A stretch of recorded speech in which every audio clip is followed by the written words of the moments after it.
kaya dyan. Oo, girl. Kasi wala pa akong boarding house.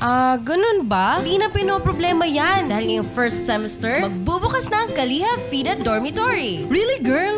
Maganda ba dyan? Oo, magandang maganda. Kasi exclusively for girls, meron silang air-conditioned at with ceiling fan rooms. May bed and mattress. May bathroom and toilet sa loob ng mga kwarto. At Wi-Fi zone dito. Kaya girl, di mo na kailangan pumunta sa mga internet shop at may security guard pa. As in? Ang ganda naman! Oo! At di ka na problema kung brown out kasi may standby generator sila. At kung tinatamad ka maglaba, may laundry and iron services sila. Wow! Gusto ko yan! Saan ba yung matatagpuan? Ang Kaliha FIDA Dormitory ay matatagpuan sa 1201 USM Avenue, Kabakan, Cotabato. Yung pinakamataas at pinakamagandang building sa Kabakan. Thanks, girl. Diyan na ako magbo-board. Pahingi nga ng contact number nila. Okay, ito